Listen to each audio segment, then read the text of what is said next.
Neil deGrasse Tyson is one of those characters you got to listen to. I mean, very intelligent, I would say, from the world perspective of intelligence. But there's some things he says about God that is like, what? Is he out of his mind or what? Anyway, we're going to listen to this video and I'll share some thoughts along the way. I'm going to keep my comment really short and I'll find a Bible verse, I guess, at the end. I haven't seen this, so this is completely, I'm coming off not knowing what to expect here. So the title of this one is There a God? Piers Morgan grill astrophysicist Neil deGrasse Tyson. Let's get to the video. I'm talking to arguably the most popular scientist in the universe ever, Professor Neil deGrasse Tyson, whose new book, just to do a bit of media sensationalism there, Neil, his new book, To Infinity and Beyond, is out this month. It's absolutely riveting. You write about this stuff so brilliantly. You bring it all so alive. I want to go into a few things. But first of all, the key question for me with all this, especially when I was reading your book, how much do you think we know and how much do you think we don't know about what's out there? That's a great question. And I can actually quantify that answer. So there are these things, there's dark matter you might have heard about. So dark matter is 85%, it's responsible for 85% of the gravity in the universe. And we have no idea what it is, but we can measure it. There's dark energy responsible for the accelerated expansion of the universe. We can measure that, but we don't know what's causing it. And then you add up all of these sort of what these forces are doing in the universe, it's 96% of what's driving the universe.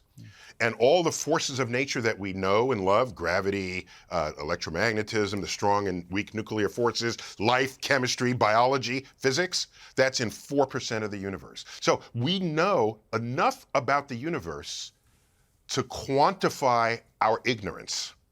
So we know 4% of what's going on out there. But also keep in mind that as the area of our knowledge grows, so too does the perimeter of our ignorance.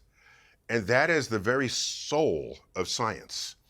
That there are questions, people say, what questions do you want answered? Yeah, I don't think that way. I think, what question do I not even yet know to ask? I think that's the really interesting part, is that you're probably not even thinking of the great question, right? Because there may be something Correct. I lose sleep over that, yes. Now, I know you're an avowed atheist. How can you be so certain that there is no supernatural, godlike entity out there, given that we know so little? Well, first, I don't count myself among the ranks of avowed atheists. And I'll give a fast example why. A friend of mine went up to fix the Hubble telescope, okay, on the space shuttle. And on my Facebook feed, I said, Godspeed to the space shuttle astronauts. And then in the comment thread, it said, I thought you were an atheist. How could you possibly say that? And so the fact that I gleefully said that and atheists complained about it, clearly I'm not an atheist. Okay? What are you? My favorite Broadway musical of all time is Jesus Christ Superstar, which I saw in real time in New York City. I don't know that atheists can, so I don't. So is there a God then, Neil deGrasse Tyson? I'll be about to have breaking news. I don't know. Is there a God? Okay, so I will tell you is that there are a lot of unknowns in the universe, but just because there are unknowns does not mean there's a deity in the unknown. If you're going to assign a deity to that which... It doesn't mean there isn't, that's correct. So you're more of an open mind about this, right? Everyone should. If the unknown is the unknown. But the track record of people saying God is behind this, and then you add a little science to it and you find out, no, we can completely explain it and control it, then the history of that exercise is so rich with science discovering the unknowns that were previously ascribed to deity, like lightning bolts and weather systems. There was Poseidon, there was Zeus, just look at the history of this. I'm not given reason to say, we're gonna find something, God is gonna be at the center of that, and there'll be no science to apply. I'm gonna look for the science first, because that's how the history of this exercise has unfolded. Okay, friends, you heard it. All right, this was the discussion here. Neil deGrasse Tyson did an excellent job explaining creation, what's happening in the galaxies, in the universe, things that are beyond our understanding. And he admitted that we have somewhat 4% knowledge of what's out there. So we have 96, according to him, that we have yet to discover. So our ignorance is deepening as well as our knowledge. I found that to be very interesting. First of all, he did disavow the claim that I'm an atheist. He's more of a skeptic or agnostic. He's somewhere in the middle trying to find a way, if I will say. This is a person you pray for. This is a person you let the Lord work in his heart. Here's the amazing thing about people like Neil deGrasse Tyson. The more they look at the evidence, the more blown away they are at the creation account. And yet they give credit to evolution, which I cannot understand. For the most part, it seems a lot of biologists, astrophysicists, a lot of evolutionists as well. The more they study the fossils, the evidence in the earth, the more they dig, is the more God is shouting. And what's amazing is the fact that they're not hearing his voice. You know, it does make you wonder, like, what's going on here? I think one in particular may be perspective, and perspective in which that seeing the evidence through creation for some is not enough. The second thing here I think is going on is the condition of the heart. If a man does not see his need for salvation, no matter how much evidence he sees in the creation account, I don't think it will be enough for him. Although God can use that, and he used that to speak to pagans, he uses that to speak to a lot of people. There's a lot of people who have never heard the gospel through nature. Nature is, as I will say, is the body language of God. Nature has a way of communicating God's message without overwhelming ones. But when you examine carefully what's going on here, there is a denial of reality. There is a level of ignorance. There is also this concept of having so much knowledge and not the knowledge of truth, the knowledge of God, the wisdom of God. So there is the lack of fear of God. And I find that to be very interesting, is that it's not enough to know about God, right? You need to know God. It's much more than that.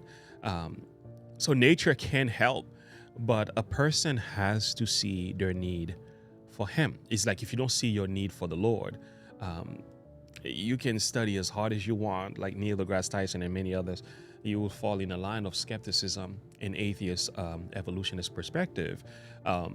In Psalm 19, the Bible says the heavens declare the glory of God, and the firmament showeth his handiwork. We can say so much right now. I want you to think about what is being said here.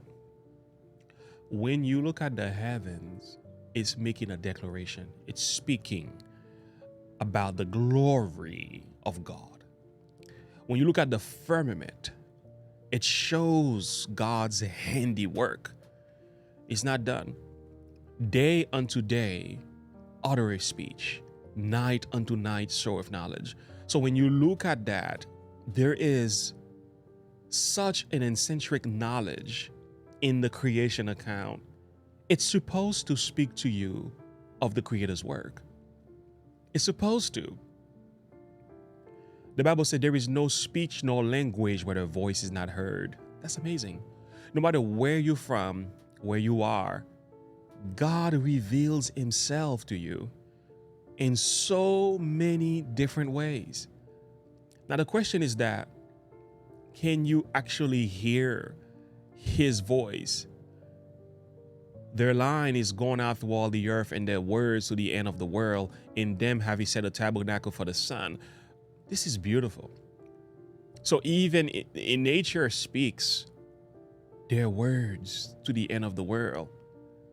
So we don't have a lack of evidence. For my atheist friends who comes to our channel and comment, I've said this before, evidence will not convince a man of his need for God. The man needs to see his need for God despite the evidence. The evidence can assist him along the way, but the evidence cannot convict the heart to come all the way. He needs to see his need as a sinful man. Men like Neil deGrasse Tyson doesn't need any more argument. This is a man that needs to see the true condition of his sinful heart. This is a man that you have to open the law of God to his conscience. This is a man that needs to be told you are a sinner and you're in need of salvation. Repent or you will be destroyed. That's a loving message that needs to be given to folks who are so overwhelmed with evidence and yet they are still skeptics. Reason for it is they do not see their need. And as long as an individual does not see his need, he doesn't realize his condition, he has no idea of the destiny where he is headed to a burning end. Unless he turns, he will burn. That man will never change. It's one of those things that God has to penetrate the heart with the truth by making us uncomfortable. And men like Neil deGrasse Tyson is one of those individuals, and I know many others who might be watching. You may fall in that class as well, that arguing with men like this won't help them. They need a new nature. They need to see their condition. They need a new heart. So it's going to take somebody who has the guts to say, it's more than evidence. It's more than creation. It's more than look what is in the fossils. Look at the stars. It's more than that, friends. Look at your heart. Look at the condition of your soul. Where are you headed? What is your final destination? When it's all said and done, are you saved or are you lost? That's the question that needs to be answered. And if you can actually find what the answers are to these questions, I will meet you at the end of the road, holding on to Jesus' hands, because you will realize he is the solution. He is the answer to all of these questions. Anyway, friends, much more could be said. Link in the description below. Like and subscribe to the page. Click the bell icon for more. Thank you so much for listening. Comment below. Share your thought and perspective with me. Have a good one. Bye.